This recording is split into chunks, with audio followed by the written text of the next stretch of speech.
shoe and now I'm good. Wake up and I do my part, wake up and I do my job, just how I should. It was always me versus me, it was never me versus you. Misunderstood, get up, had to beat those odds, got up and I beat those odds. That's understood, it was always me versus me, it was never me versus you and now I'm good. Wake up and I do my part, wake up and I do my job, just how I should.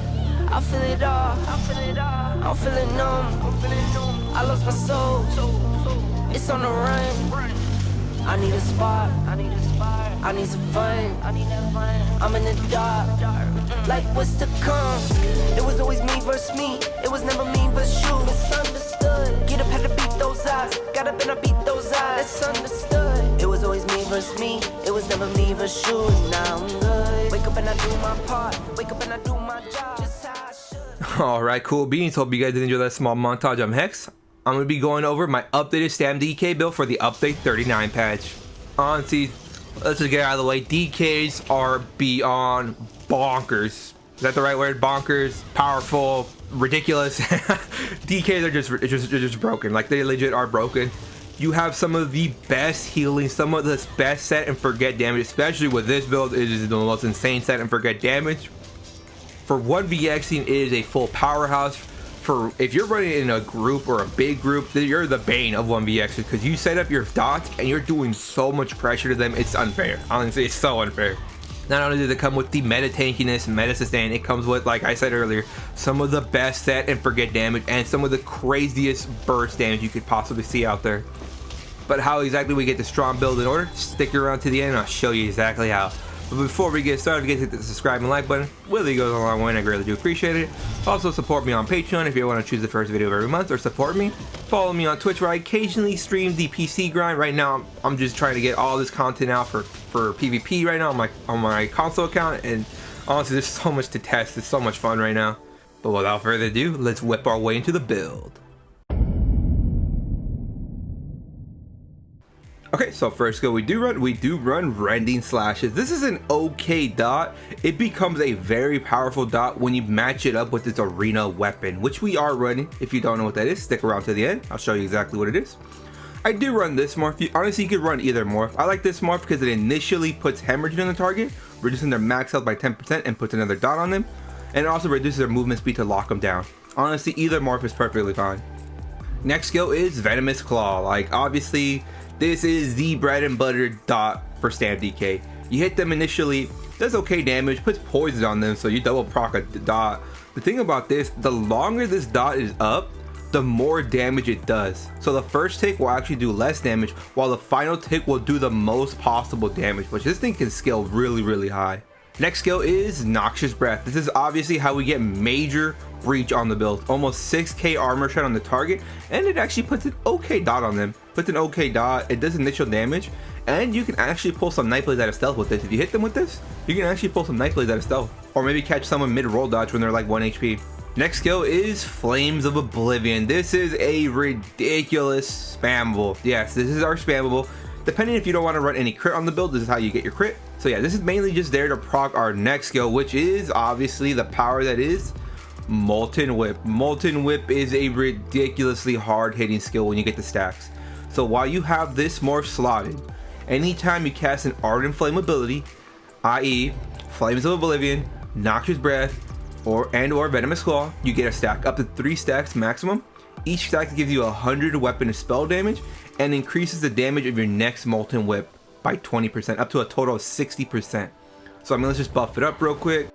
We get over 13.5k. I'm pretty sure this could easily push over 14k when we have our Minor's Brutality on the build. This is what sets up our burst. So once again, this is only there just to be able to proc our stats, and when you see someone drop health or you're going for your burst, you cast the skill, you're more than likely going to burst someone to oblivion. For our ultimate, obviously, Take Flight. This is the last surviving ultimate that actually goes off instantly. Every ultimate has a cast time. Dawnbreaker, Incap, Meteor has to have that travel time. This one is like you cast it and you fly in the air. This is like the last fun ultimate in the game.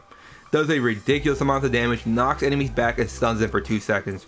For the back bar, we do run Race Against Time. This is obviously our standard reader that just happens to get Major Expedition and Minor Force. Next, we do run volatile armor. This is honestly just the DK armor buff. It's unfortunate it only lasts 20 seconds. Please, can we buff this up to 25 or 30 seconds? Like, armor buffs that last 20 seconds are annoying. At this point, with so many things going off, armor buffs cannot be lasted 20 seconds. Honestly, you could run either morph. This morph puts a dot around you, and the other morph gives you a shield. Honestly, it's up to you. Does some reflect damage, whatever. It's just an armor buff, to be honest. Next, we do run Resolving Vigor. This is obviously our burst hot heal at about 5 seconds and grants us minor resolve. Next is Fossilize. This is how we get our stun on the build. You could run either morph. What I like about Fossilize is that you're guaranteed a root after if they're not root immune. And that's really good for locking down an opponent. If you're forcing someone to roll dodge, that's already good. You might be thinking, well, aren't people already gonna roll dodge? Yes, people are gonna roll dodge, but when they're at a stam and they don't have to roll dodge or root, then that's a godsend for them. But if you force them to roll dodge and they don't have stam, well, then you just lock them down and more than likely they're gonna get bursted. Next skill is Coagulating Blood, or most common referred to as Coag. This is one of the most broken heals in the entire game. It heals you for a good amount. The crazy thing about this, the lower health you are, the more it heals. And for our back bar ultimate, the cheese that is Corrosive Armor, most commonly referred to as just Corrosive. Honestly, this is the cheesiest ultimate in the entire game. It is full cheese. You basically become immortal, only taking 3% of your health as damage while this thing is up. For 12 seconds, you also put a dot around you, but the main thing is, while this ability is active, the dot from this ability and all your direct damage abilities ignore physical and spell resist. So you're basically doing almost true damage to a target. You cast a skill, your Molten Whips, your Flames of Oblivion, they all do basically true damage on the build. And if you're lucky enough, you could even cast a Take Flight in there. I've done it before, and Take Flight into a Corrosive is the dirtiest thing you could ever do to a player. Now for the flex spot, if for whatever reason you want to run tripods on this build, you can maybe swap off Fossilize for igneous weapons, and then you're able to run tripods on this build, but you are sacrificing a stun. Now you have no stun on the build except your ultimate, so just be wary. If you want it, it's there. I just like Fossilize. It's a stun. All right, but enough of that. Let's go over the stat sheets.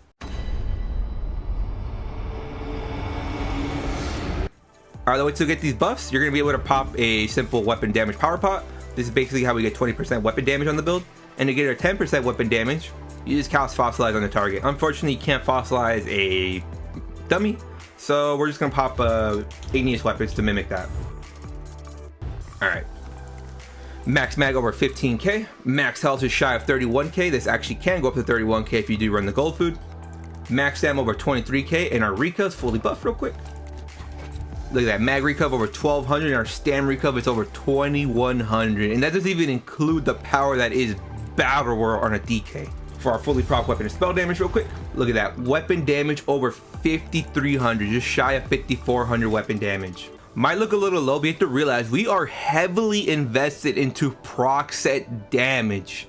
Yes, all our damage comes from proc set on this build, so that is a ridiculous amount of freaking weapon and spell damage. Our weapon and spell crit is over 36%, and our physical and spell penetration is over 7,000. Might look a little low, but you have to realize we do have access to major and potential minor breach, almost a 9k more penetration. So equivalently, so we basically have over 16k penetration on this build. And if you truly want to burst someone into oblivion, pop a Corrosive. There you go, over 100k penetration on our whips and our Flames of Oblivion. Now you may be wondering, why are you expecting so much into physical and spell penetration? The thing is, Corrosive only affects your direct damage. So Flames of Oblivion, your whip, your initial hits of Noxious, Venomous Claw, and Reddening, but your dots do not. Because if you read it, this ability and your direct damage ignores. So your dots don't actually benefit. Your dots have to benefit from penetration. So that's why we're expecting more into penetration. Because if your dots are penetrating them more, sounded kind of wrong, it shreds them. It will shred them very much. And now for our resist, fully buffed. Look at that, spell resist over 29k, and our physical resist is just shy of 28k. And our crit resistance is over 2,000. That's some pretty tanky stats. For the attributes, we do have 24 points in health and 40 points in the stam. For the food, Jewels of Mistral, saying that purple food is perfectly fine. For the Mundus, we do run the Thief. If you know me, you know that I love crit. What melts pugs is critting, and what absolutely pressured sweats is critting. Because if you crit your whole combo, pugs are getting destroyed and sweats are getting absolutely pressured and maybe even caught off guard and actually bursting into oblivion. We are obviously a stage 3 vampire for one simple passive, Undeath. The lower health we are, the tankier we become. And for my race, I am an Imperial. Honestly, in my opinion, Imperial is hands down the best open world Sam race out there. Get access to tough, increase our max health by 2k, the most max health from a racial passive. Imperial Metal, increase our max down by 2k, but most importantly, Red Diamond reduces the cost of all your abilities by 6%. That includes mag, health, and stam. Your ultimates cost less, and your core combat skills cost less. Your roll dodge, your CC breaks, your blocking, your sneak all cost 6% less. This is basically almost negating the downside of being a stage 3 vamp right here. Very powerful. Some great alternatives. Khajiit could be pretty good. We do have high crit on this build. Orc could be very strong. Don't sleep on Wood Elf. Wood Elf is pretty good. Dark Elf, you're kind of pushing it. Nord is actually pretty good. Anything outside, kind of maybe stay away from, to be honest. All right, but enough of that. Let's go over the sets now.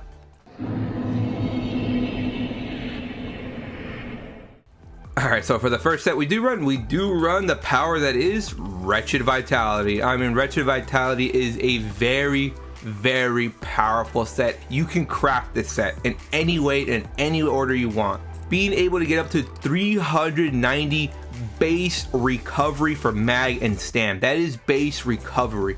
That means we can get an extra 30% from our pots, an extra 15 from miners, 20% from continuous attacks. You see, there's so many ways to buff the power that is Wretched Vitality that you're easily pushing over 500, even 600 recon from this. It's back Bar Oakensoul, gives you so much sustain, and it lets you run any pot you run because you're not forced into tripods, and you're able to go full offensive on your jewelry. Honestly, if you haven't tried Wretched Vitality, try it once, you'll never go back. For our monster set we do run the powerhouse that is Bloodspawn. I mean, Bloodspawn on a DK is like butter on toast. You can't have one without the other. I mean, the power that is Bloodspawn, I mean, like, just look at this. When you take damage, you have a 6% chance to increase your armor by over 3,700. So we get 3,700 more physical and spell resist, and you also generate 13 more ultimate. Why is ultimate so powerful? That is indirect damage and sustain, because you have 13, you're getting ultimates faster to pop your corrosives faster for more defensive, or you're able to pop your leaps faster for more offense. And we all know that ultimate generation is sustained on a DK because of the power that is Battle Roar. Just a beautiful set. Don't leave home without it. So we actually don't run a mythic and or trainee on this build. Weird, I know, right? So we actually do run a static 5-piece. Static means we have it up active at all times, and we do run from bar arena weapons. For the static piece we do run the cheese that is Way of the Fire. Way of the Fire is just broken. It is just a broken skill. So much pressure, so much. When you deal damage with a weapon, so that means light attacks, heavy attacks, weapon ability dots, we deal an extra 3,200 flame damage every 2 seconds. And guess what? Every weapon ability dots go off every 2 seconds. So you could basically be proccing this off every rending / dot tick, which is just insane to think about. That is insane burst damage, insane pressure, and the thing is, it's direct flame damage. So anytime this does damage, you have a 10% chance to proc burning on the target for an extra dot, and DKs do extra dot damage with burning. It's just a powerful set. It's full cheese, does a lot of pressure. And for the main set we do run for the front bar, I mean, you can pretty much already tell what it is, but for those that don't know, the controversial Master's Dual Wield. And what do I mean by controversial? Is this thing overpowered? Honestly, I wouldn't put it to me that it is overpowered. Honestly, you could make the strong argument that this is overpowered. So much damage, and it's so easy to apply this damage and set and forget. That's what makes this overpowered. I think a great way to balance this is if you put this on multiple targets, you can only have this on one target. So if you put this on job bomb number 1 and then go to number 2, the one from job bomb number 1 should no longer amplify it anymore. But as of right now, you can just put this on every target and it just stays there, set and forget.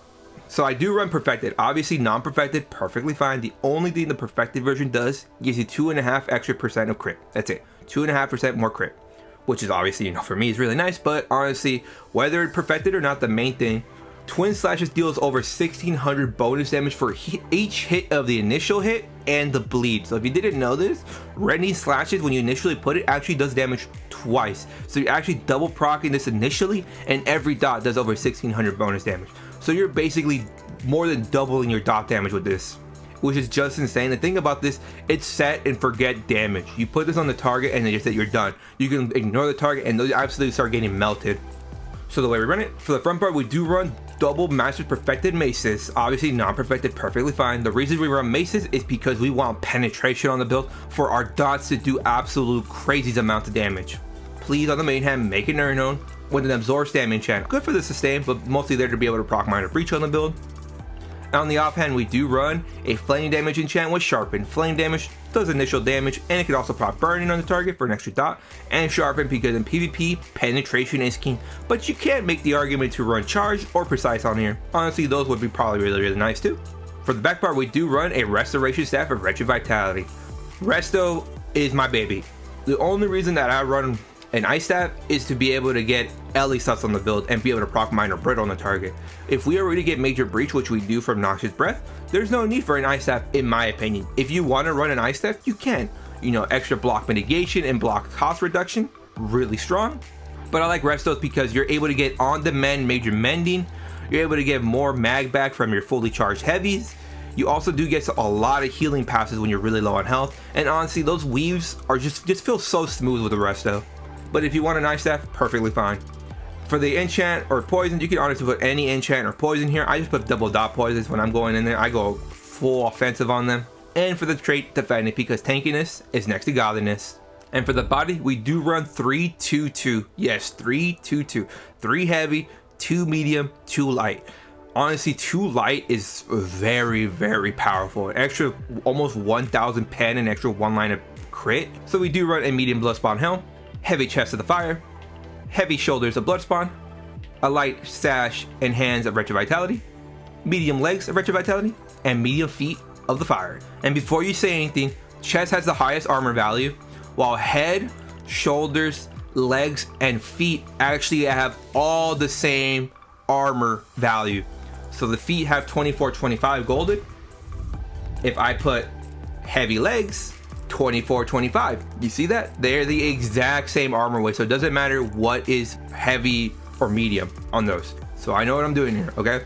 I am min-maxing my armor weights. For the enchants, if you can, try stat all the pieces. And if you can't do that, try stat the big pieces. What I mean by that is head, chest, and legs. And if you can't do that, max damage is perfectly fine. Just adjust your health attributes at the end. And for the traits, I do run 6 M-Pen, 1 Reinforced. Yes, 6 M-Pen, 1 Reinforced. The only Reinforced I have is a heavy Chest of the Fire, Reinforced, and the rest M-Pen. If you want some more well-fitted, or for whatever reason, some Divines maybe, you can. That's what I like about builds. We fit to our playstyle. And for the jewelry, we do run full Jewelry of the Fire. Yes, a neck and 2 rings of the fire. So for the enchants, they're all going to be weapon and spell damage. And for the traits, you can honestly go any way for this. You can go all full Bloodthirsty, you can go all full Infused, you can go some Bloodthirsty, some Infused. Honestly, perfectly up to you. In my opinion, I'd probably go full Bloodthirsty. I should have. I don't know why I have the transmutes. I should have just made full Bloodthirsty. But right now I have 1 Bloodthirsty and 2 Infused. And honestly, it was working wonders. Oh, now I know why. Because I didn't have Kudos to gold out another Bloodthirsty one. That's what it was. And for the food, simple Jewels of Mistral. Saying that purple food is perfectly fine. Gives a lot of max health and recover everything. But if you got Deep Pocket or don't mind spending a little extra, or Zofka Smoke Bear Haunch, gives you about 400 more max health and slight more recover. And for the pots, we do run the sleepers that are weapon damage and weapon crit pots. These pots are a godsend for DK. This is basically how we get 20% more weapon damage on the build, since DKs do have 10% more weapon damage for minor brutality. That's why we want major brutality. Also gives us 12% crit. You might be wondering, we already have crit on the front bar? Yes, but this is how we get 12% more crit for our back bar heals. And obviously Stam, because we are a Stam build, so it gives us a burst of Stam and Sustain Recuv. These honestly are the good ones you should be running. You can either craft them yourself, or you can buy the AP ones from the AP vendors. They do the exact same thing, which I unfortunately don't have on this character right now. But if you do want to run tripods, or if you're a real baller, minor heroes and pots, the way to run those is you're gonna have to swap out. So normally Fossilized would be here on the normal build. swap Fossilize out for Igneous Weapon. The only thing is you are missing out on a very, very, very powerful stun. Alright, but enough of that. Let's go over the CP now. For the blue CP, we do Inviting Finesse, increases critical damage, critical heal. Focus Many, increases our healing done when single target heals. Deadly Aim, increases our damage done when single target attacks. So the reason we run Deadly Aim is because it double dips. Our dots and our whips and Flames of Oblivion are all single target. So that's why we want to double dip. We are really spec'd into a bleed build, like a dot build. And our burst comes from our whip. So we're just double dipping into everything. And for our last one, we do run Ironclad.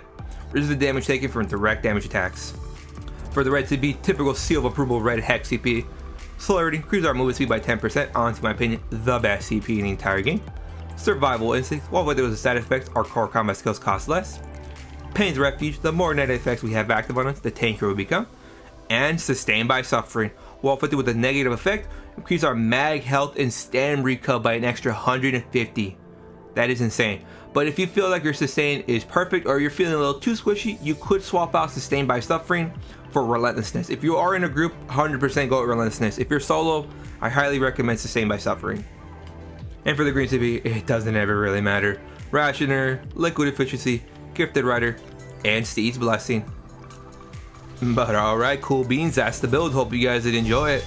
Honestly, StamDK, it's my baby. I love StamDK. StamDK is my, honestly, I would say it's my main. Open world, it's really fun. I played it way before it became the full cheese that it is right now. So I can say that I played this back in like Somerset days. Yeah, I played the StamDK back in Somerset days. Back with 2H and before the whole hybridization. But now StamDK is full cheese. With this build, you set and forget your damage. And if you're in a group, this build is the bane of 1vxers or other players. Like, you just set and forget your damage and you're doing so much pressure on them and you stun them while your whole group's hitting them. Good night. Hope there's a keeper nearby. But for 1vxing, it is a absolute powerhouse. I guess any build that works for 1vxing is going to be a pug's best friend because they have a Zerg back them up too. Anyways, DK, we all know, cheesy, battle roar, some of the best healing, corrosive. What more do you need from this? But you know the rest. Hope you guys did enjoy the video. For those legends still sticking around, if you guys can, hit the like and subscribe button. Really goes a long way and I greatly do appreciate it. Also, if you ever want to support me financially or ever want to choose the first video every month, you can support me on Patreon. Also follow me on Twitch where I post occasionally the grind that's going on PC. Right now I'm just enjoying PvP right now. It's been a while. So now I'm here. But you know the rest. Hope you did enjoy the build video. Like the video if you liked it. Comment your thoughts, experience with the build. Also, anything I might have missed out, what video should do next. Subscribe for more. But most importantly, stay Zerged.